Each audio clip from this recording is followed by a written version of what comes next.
Mayong hapon, Negros. Ini ang Digicast Negros 10. Ang napulo ka mga nagapanguna nga balita sa isa sang Negros ang amon igadulong sa inyo. Updin niyo kami via Facebook, YouTube, kag sa KK Channel 11. Kag karon sara naman kami mabatian sa radio station nga FMR Bacolod 91.1. Kag yari ng top 10 nga mga balita subong adlaw. LPA nagadala sang pag-ulan sa Visayas, Toledo, Cebu, San Carlos nga biyahe, balik na sa normal. NPA nagako sa pagsunog sa mga truck sa Banwa sang Tuboso. IPM ginmanduan nga doblihon ang pagpanghakot sang basura. Riding in tandem nga anggulo, ginadula na sang PNP angot sa kamatayon sang General Manager sang Nuneco. Kag sa Good Vibes, may paraffol nga brand new nga salakyan kag mga motorsiklo sa New Year's Countdown. Initanan sa Digicast Negros 10. Sa number 10,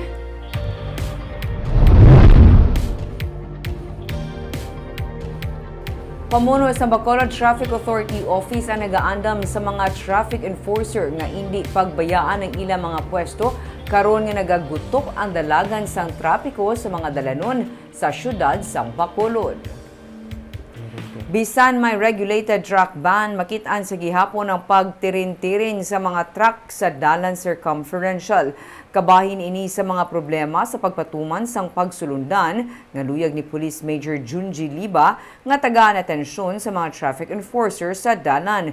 Ginmanduan na ni Liba mga enforcer nga istriktuhon ang pagpatuman sang 5-minute interval para sa mga nagaalagi nga truck agud nga mapahagan-hagan ang pagutok sa lakat sa trapiko, ilabi na sa mga mayor nga dalanon. Nahang paniliba nga pila sa mga traffic enforcers nga job order workers ang mahimo wala pa makabaton sang sweldo halin sa syudad. Pero nagpaandam na siya sa ila nga hindi gid magbiya sa ila pwesto, ilabi na kun peak hours kag kinahanglan ang ila pagserbisyo. Ang body system kabahin lang sa ginapatuman sang bitaw, agud mapasiguro nga hindi madulaan sang enforcer ang mga lugar nga masami nagaginutok ang salakyan.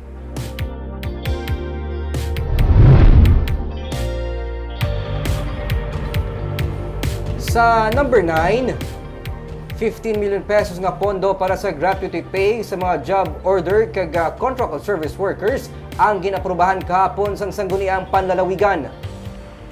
Inisunod kay Acting Governor Jeffrey Ferrer nga nagsiling man nga ang pagabatunon sang tagsa ka JO kag COS nagadepende man sa kalawigon sang ilang nga pagserbisyo.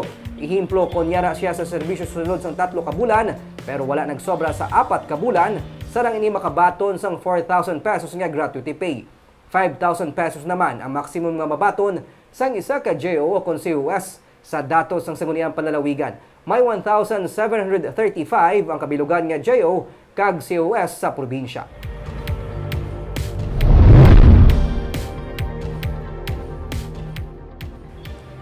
Sa number 8, panday patay matapos nga malipong kag mahulog sa buho nga iya ginkutkot.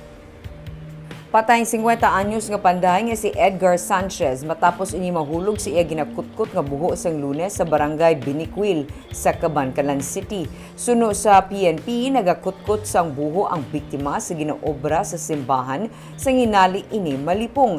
Nahulog ini sa iya man ginakutkot nga buho nga may nasupot na nga tubig. Didto kag nalumos ang biktima nga nangin kabangdanan sang iya nga kamatayon. Sa number 7,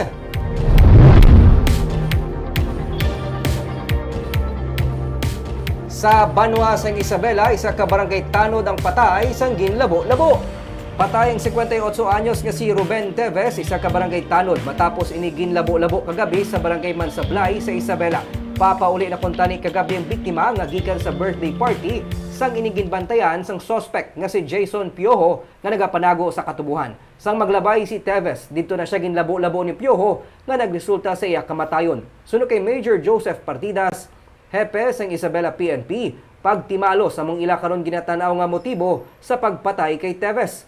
May araabi sang impormasyon ng PNP nga nabaton nga si Teves among ginatudlo nga nagpatay sa amay ni Piojo. Gani posible nagbalos ang anak. Detain man karon ang suspect kag kaso nga murder ang ipasaka batok sa iya.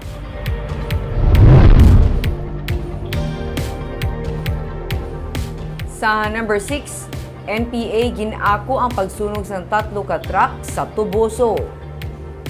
Ginako sa New People's Army ang pagsunog sa 3 ka mga truck sang tubo sang Lunes sa barangay San Isidro sa Tuboso. Ini sa tion man sang founding anniversary sang Communist Party of the Philippines ug CPP.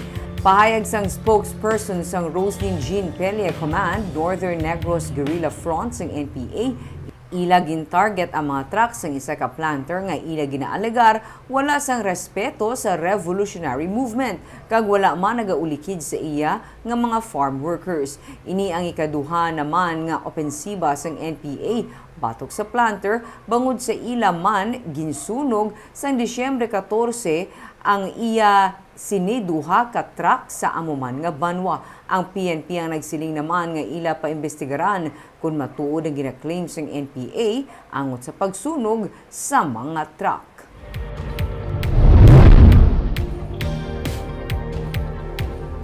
Sa number 5, PNP ang gin-rule out na nga ang riding in tandem ang nagpatay kay Attorney Danny Pontevilla.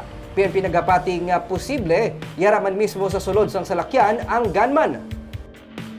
Gin-rule out na karon sang PNP ang gina-claim nga riding in tandem ang nagpatay sa anay General Manager sang Northern Negros Electric Cooperative nga si Attorney Danny Pontevilla sang nagdigad nga simana. Suno kay Captain Junito Pastrana, posible yaraman sa sulod sang salakyan ang nagpatay kay Pontevilla nga nasapwan dugoon sa driver seat sang iya salakyan.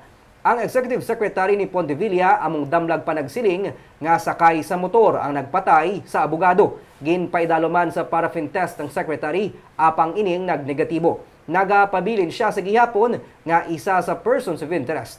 Nagsapol man kahapon ang nagkalain-lain nga unit nga kabahin sa gintukod nga Special Investigation Task Group nga tuyo amo ang mapadasig ang paglubad sang kaso sa kamatayon ni Pontevilla.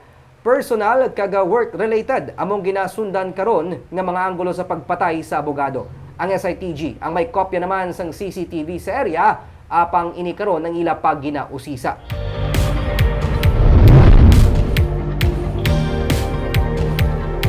Sa number 4, may nagakaigo nga supply sang itlog sa probinsya.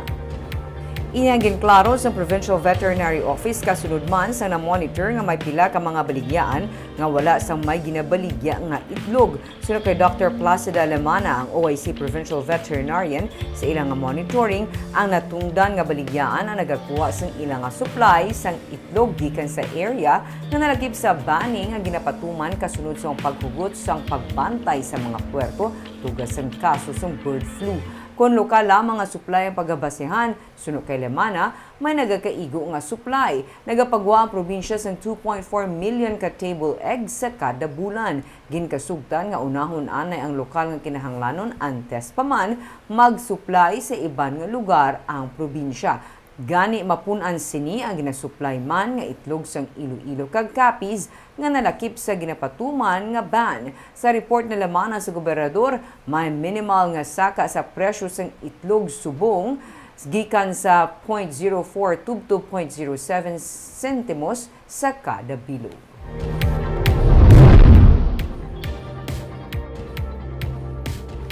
Sa number 3, IPM-CDC ginmanduan sang syudad nga doblihon ang pagpanghakot sa mga basura karon nga holiday season. Samtang pamunuan sa Department of Public Services, nagahinyo man sa publiko nga idokumento ang ilang mga reklamo batok sa mga palero nga nagapasulisit. Nagalabot sa 1,800 cubic meters nga basura kada adlaw ang nagalabot sa sanitary landfill sang syudad. Pero suno kay Maria Fetres Fuentes, Officer in charge ng Department of Public Services, sarang pa magdoble ang kadamuon sang basura tub-tub sa una nga semana sang bag-ong tuig. Gani ginmanduan niya na ang tagdumulaan sang IPM-CDC nga mong tagahakot sang basura sang syudad nga doblihon ka magtala na sang duga nga garbage truck agod mapaiway ang baklag. Masami sa mga merkado, department stores kag mga baligyan nga ginadugok sang tawo nagadoble ang kadamuon sang basura. Bangod sini, nagtala na man sang striker team ang DPS para mahakot ang mga basura sa mga kabaranggayan nga hindi gilayon makadtuan sang IPM. Ang pamunuan sang DPS ang naghihinyo man karon sa publiko nga kon mahimo i-document kag ireklamo sang formal ang mga alegasyon batok sa pagpangsulisit sang mga palero karon nga holiday season. Nagpasalig ang tagdumalahan sang IPM sa DPS nga handa sila nga aksyonan ang ini nga sa isang reklamo batok sa ilang mga empleyado. So gina-discourage nato na wala ta na ginatolerar, gina-warn gid naton ang IPM management nga bawal gid ina. Kay it will encourage ang aton nga mga palero nga magtamad kung hindi sila pagtagaan. No, likawan amo nang reklamo permi nga ginalikawan kami kay wala kami naghatag sang amo ni. We also appeal sa mga residents na kung may amo na to be brave enough to file a complaint. Sa number 2,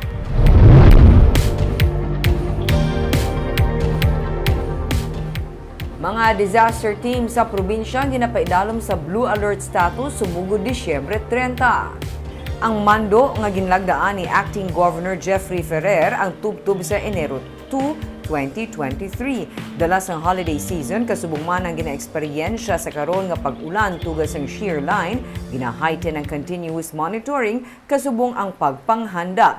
Ang Provincial Disaster Risk Reduction and Management Emergency Operations Center sa Panaad Park sa Barangay Mansilingan ang yara man sa Blue Alert status. Nagakasayuran nga hindi lamang ang monitoring sa epekto sang shear line sa probinsya kundi lakip na ang pagpatuman sang upland iwas paputok labi na sa pagsug-alaw sang bag-ong tuig. Kag sa numero 1 sa mga balita subong nga adlaw.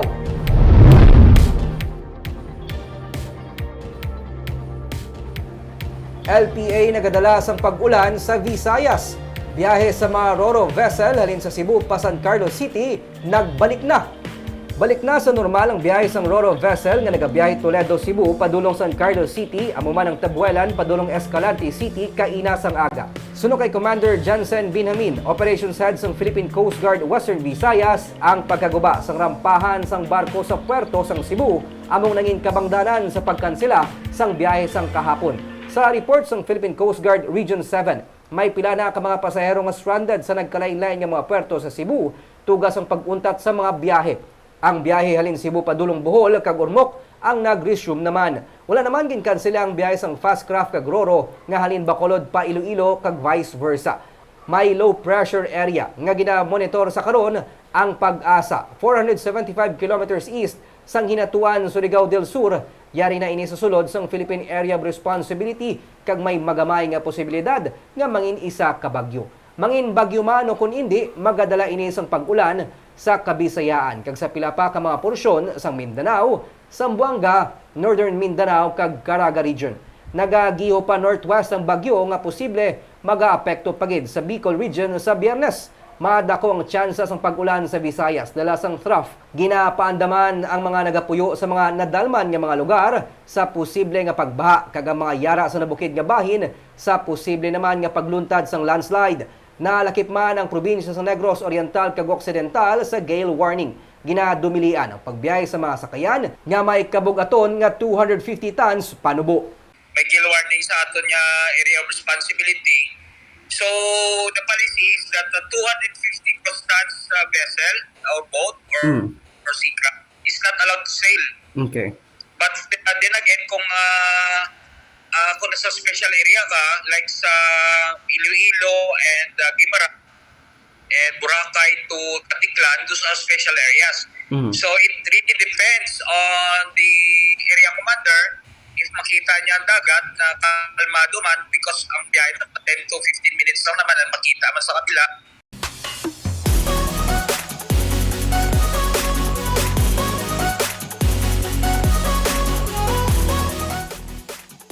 Sa Good Vibes, salakyan kag 5 ka mga motorsiklo kabahin sa papremyo sa paraffle sa Bacolod New Year's Countdown. May report si Nico Delfin. Hindi lang mga empleyado kang mga nagatrabaho sa Bacolod City Government ang sarang makadaog sang brand new car. Sa pagtililipon sang katapos ng media, ginanunsyo ni Mayor Albi Benitez nga sa pagsugalaw sang bagong tuig, posible man may bago nga salakyan kag motorsiklo ang tanan nga mga taga Bacolod nga 18 years old and above. And when you claim the price, kinala may ara mo Bacolod resident ID. Sa dalang media. Okay? Dalang media. Dalang. Inclusive mo. Inclusively open sa tanang mga kapulutron. Alright? To celebrate the new year, we will raffle again 1 brand new car and 5 motorcycles. Humalin sa ginpost ang registration kag mechanics sa official page ng alkalde, naglabot na sa masobra 15,000 ang nakaparehistro para sa paraffol sa natalana nga Bacolod City New Year's Countdown sa Bacolod City Government Center sa Disyembre 31. Upod sa paraffol ang 5 ka mga bag-o nga motorsiklo. Nagligad lang man nga si Mana sa magdaog man ng isa ka job order worker sang syudad sang brand new car sa paraffol sa Christmas party sang syudad. Gani sinuwayhan ang masunod nga mangin mapalaron sa madason nga tuig. Magluwas sa paraffol, may mga gintalana man nga concert kag mga pagpasundayag upod sa balantayan nga fireworks display sa pagsugalaw sang 2023 sa BCGC. Barbs, mga 4 days pa lang sugod na gina-post itong registration sa Facebook page ni Mayor Albi. Grabe, sobra na 15,000 ang nakaparegister sa mga paraffol. Ito sa ano balanik na madaog ka sa lakyan? Basi wala ka kabalo, ikaw magabutan or biskan pa motor. Swerte mo gina. Kagamuyad to mga balita sa Isosang Negros subong nga adlaw. Kay man sa panahon karon importante nga maihibalo ka sa nagakatabo sa imo nga palibot. Pero dapat balanse kag insakto mga impormasyon. Parahin kami nga magapangalagad sa Negrosanon. Ako si Barbara Mijares. Kag ako naman si Nico Delfin. Tubtubwas, maayong hapon.